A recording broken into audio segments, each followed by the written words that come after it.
Welcome to the first podcast for twirlers by twirlers.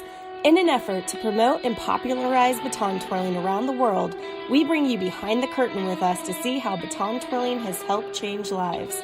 Thank you for supporting us in our mission by listening to the Baton Twirling Podcast. I'm like, oh, good. It is recording now. So, hi, how are you? I'm good. How are you? Good. I'm so excited you are doing this interview with us. Everybody's going to love it. Oh, boy. Yeah. We'll see. Yeah. Well, the baton twirling world is so small. So I cannot tell you how many times somebody, like my messages just kept blowing up all day saying, did you see the twirler? So ever since I was like, yeah, it was great. I love it. That was just an interesting costume. It was so great. So, first, tell the podcast world a little about yourself and what you are currently known for. Well, I am currently known for baton twirling from the Pittsburgh area. From about 2 years ago, I did a 4th of July parade in Rowville, Pennsylvania, which is a little community not far from where I am. And a friend of mine made this silver jumpsuit just to make it fun. And it actually went viral on Facebook and on YouTube. We had over 20,000 views in 1 hour. Wow. And then it just went popular.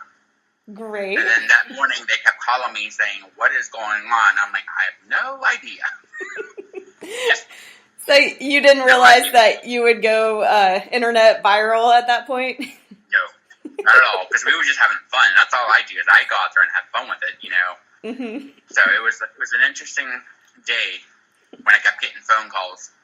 And then the news showed up at the house. I'm like, okay. Wow. They what is just going on? out of nowhere, they show up to your house? Well, my neighbor called me and she's like, why is the news outside the house? I'm like, what are you talking about? I'm like, how do they even know where I live? And that's kind of scary. But oh, yeah. It's okay.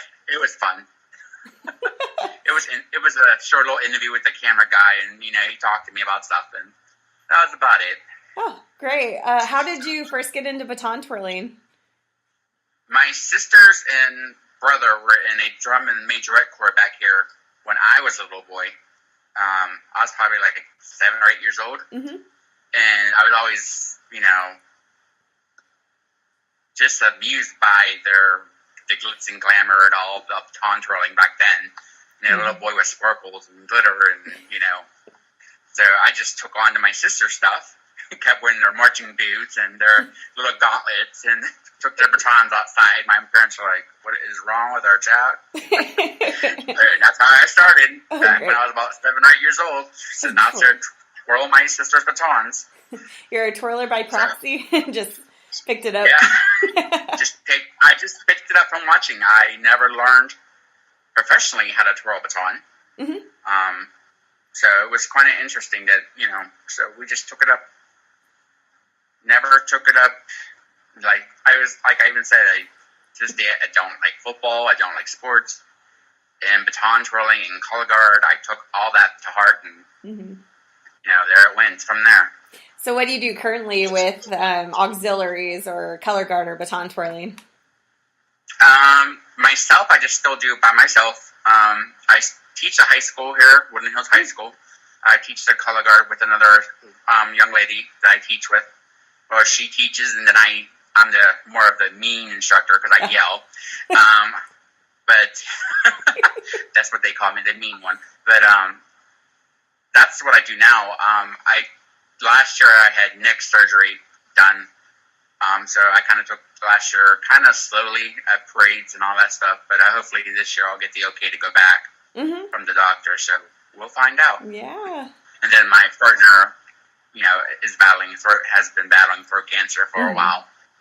So, and then doing that for him, because when he first met me, he was like, he's nuts, you know, I'm just back then. And then he just started smiling, and every time we did the parades and all that stuff, he sat in the car and waved. Aww. And giggled, and so, because he couldn't say anything, so that was his outlet of going out, so.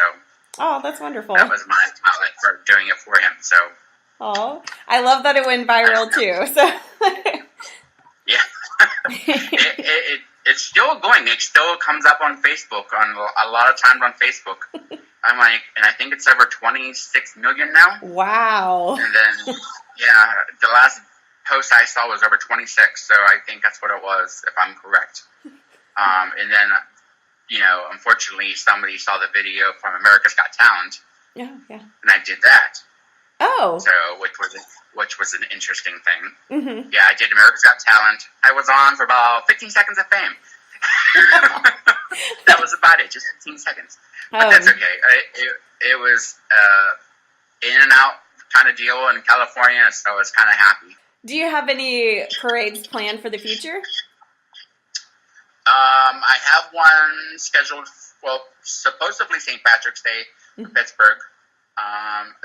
A choir I used to march with when I was younger, they were having a reunion, so that would be another one that they want me to do. We did here Orlor Amusement Park TV shows, like our TV channels had a Kennywood Days. Mm-hmm. It's called Kennywood Park, and I marched there for them, so that was fun, just getting the swing of things. And then, like I said, they want us to do the St. Patrick's Day in Pittsburgh. Mm-hmm. And then I have a few summer parades starting to line up now. People are starting to contact me for summer parades. Oh. I'm like, okay, we'll see if we can get the okay, because I still haven't gotten the okay from the surgeon. So now I still do pride parades and all that stuff in Pittsburgh. And I went out to San Diego and did their pride parade. And then I went to Canada and did their pride parade. Mm-hmm. So they had me, well, like I said, they had me out in San Diego for Pride, and then they had me in Canada for their Pride, which was nice. Oh, you need to come to Austin. Oh, boy. I don't know if Austin's ready for this. We'll come twirl next to you.